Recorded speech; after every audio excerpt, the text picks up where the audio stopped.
what? Wait, what video am I making? No, yeah, just press record. don't even have a video ready. Also, before this video starts, I just wanna say, Bluey, best show ever. And it can also do this. Watch this, watch this. It says that season to be jolly, everyone. Alright, I'm gonna turn it up because or else you're gonna get too distracted. So, let's talk about leveling up your film skills. You know, you would expect that the best way to level up your skills is through actually filming, right? And while that is true, there are some roles in which this is not the case. One of those roles I would say would be editing. I don't know, editing for me has been like a weird constant because of the fact that I don't know. Maybe it's because I haven't really edited properly. My experience with editing is just YouTube videos and like high-end effects. I haven't really edited a film yet, and I think there's like a massive difference when it comes to editing for a film, because you have to, how do I put this? It's like you change a film in your own way. Like you put what the viewer sees, pretty much. Like if you wanted to, you can only show the one shot that you got, like the one whole take. You can only show that. You have the power to do that as an editor. And for me, I guess like since YouTube videos are not like as complex as all that, like they're all like, if I could describe it, it's like editing in a film is like how it's like a timeline, but then it goes up down, like differently. It's like I don't know how to describe it. Where it's like a YouTube video is just like a straight timeline because you're only taking one shot whenever you make a YouTube video. And then also, a YouTube video does consist of more effects if you want to make the audience entertained. I don't do this anymore because I want to focus more of my attention towards delivering value and knowledge to the camera, to the viewer.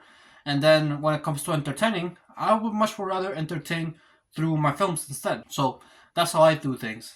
And that's how I want to level up my filmmaking skills, is through making my own films. So okay, let me tell you my rate of growth when it comes to my acting skill, pretty much.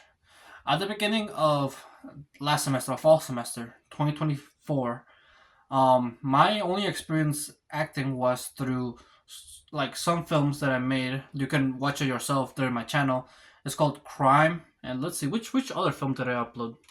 I also uploaded the Cyberpunk video. This was before the fall semester, but I don't really think that counts as acting because I'm not really talking. I'm just like moving my limbs around. And then there's this like documentary I did before. Yeah, it's like a boxing documentary.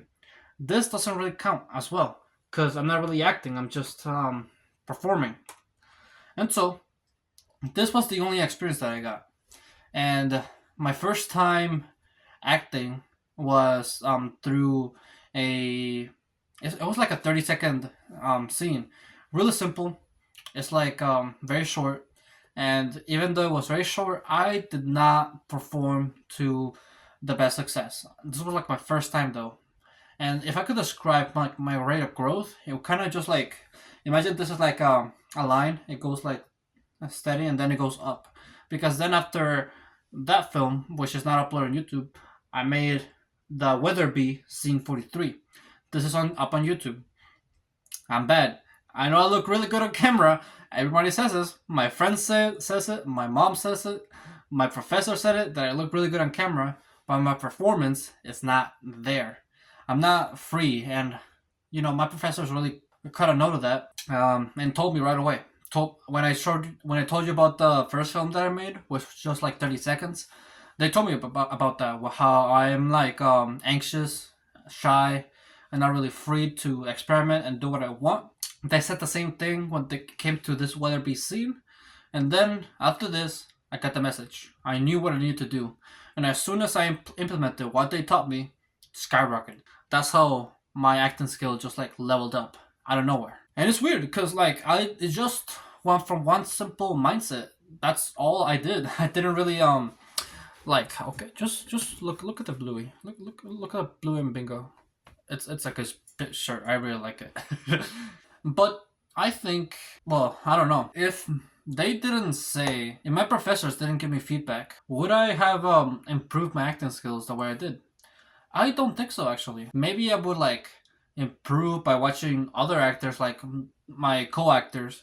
Maybe I would improve by watching them and see what they do to be better. But the things that like my professor said kind of helped me accountable. Cause when they said that I didn't try and like I need to do better and everything, and they said that in front of the whole class, that brought me a lot of shame. And yeah, it helped me a standard that I met.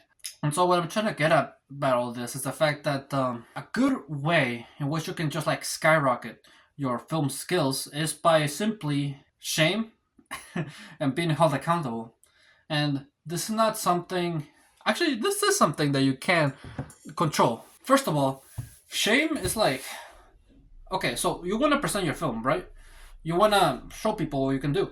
And if what you made is shit, but you don't got anybody to tell you, how are you going to improve? And whereas if somebody tells you that your stuff, that your work is shit, and like you feel bad, you feel shameful that they think this way, that's going to motivate you even more to improve on that, on change that. So yeah, that's the thing. And then when it comes to accountability, yeah, you can easily just find a friend that can keep you accountable. You tell them, hey, can you help me keep myself accountable from doing this task?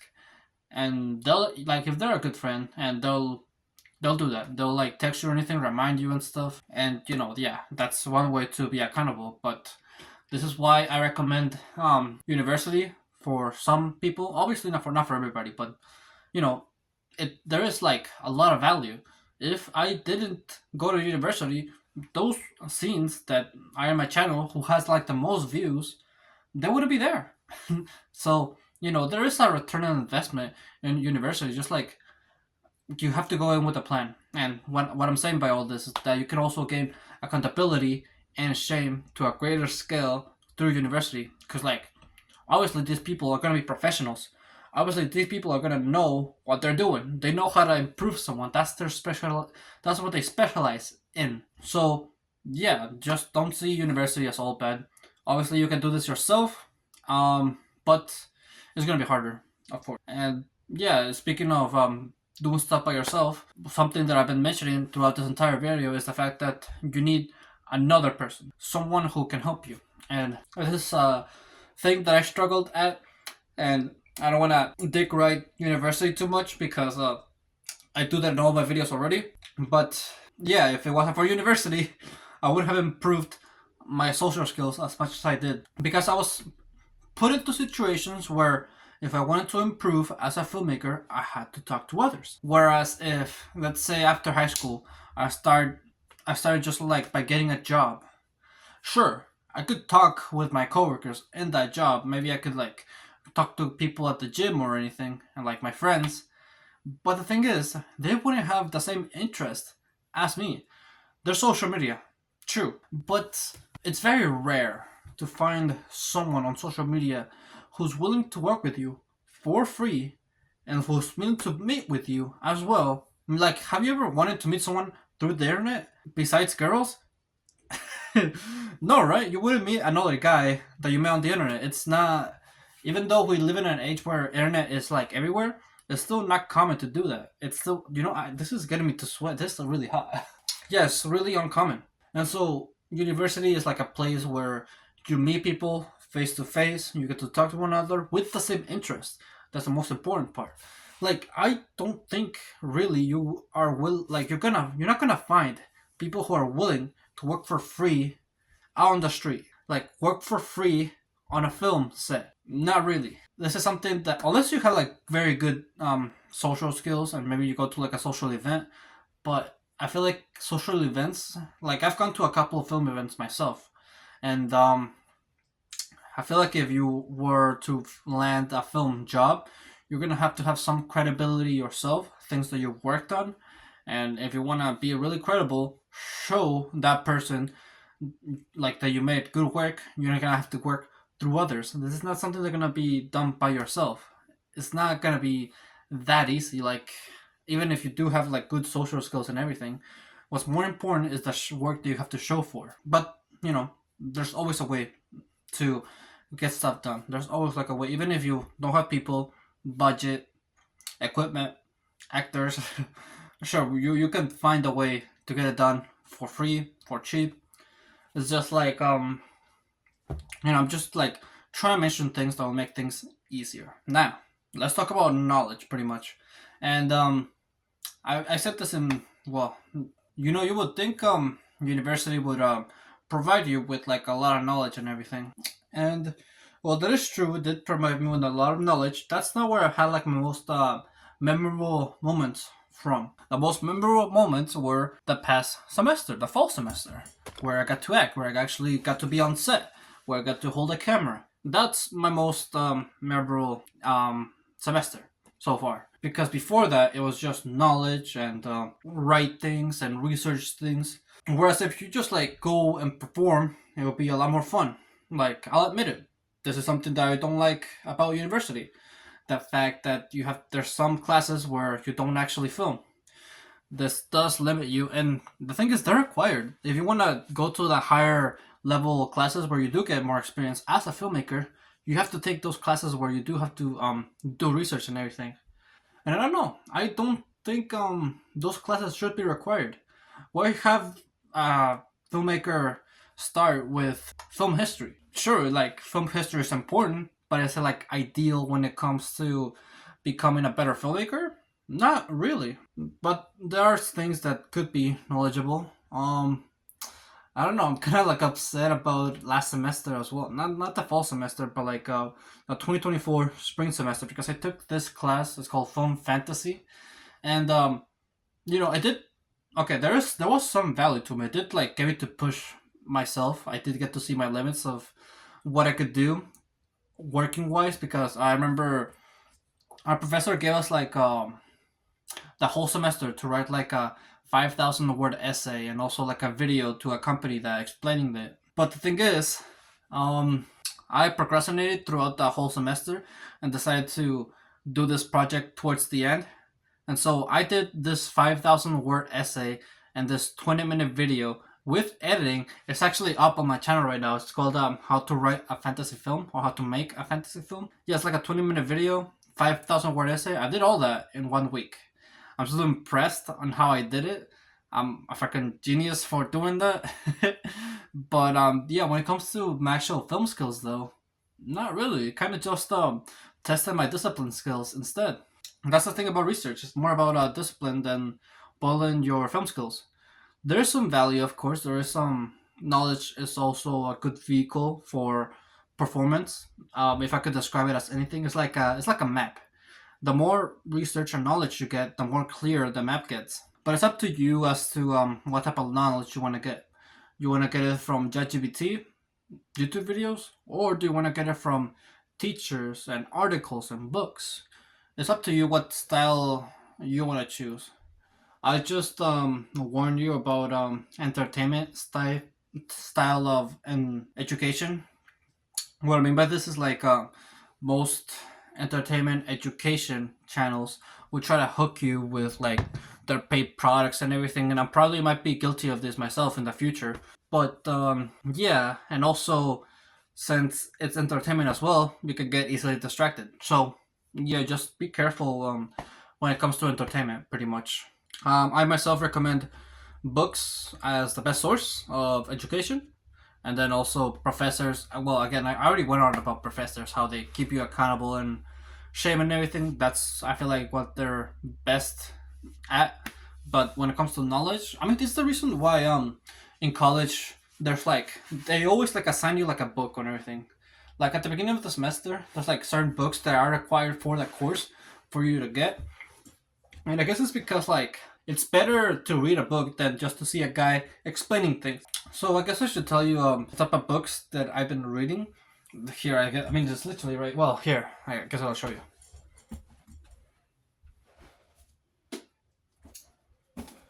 So these are just like film books. This is like the first film books that I've been reading.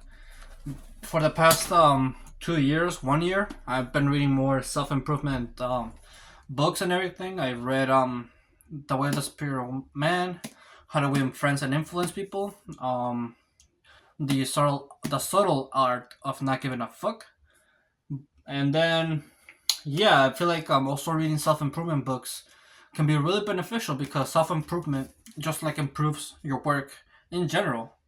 The better mindset you have, the better health you have, the better your performance is at whatever job and work you do.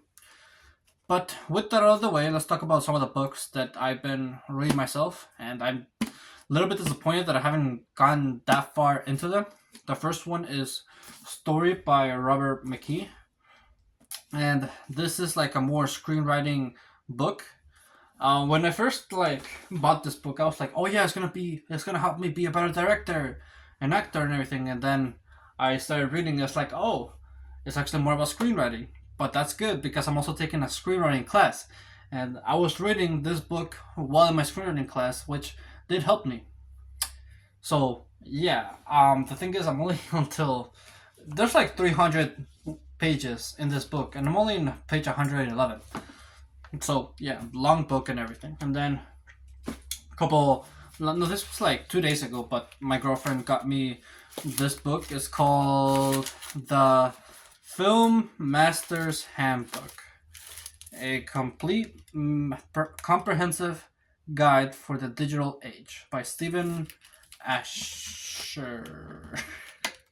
Yeah, I read the what's it called, the log line, or the something, the things that tell you the things that tells you the chapters, and yeah, I think there's could be some value. There's some things that I don't know in this book that could be valuable for me.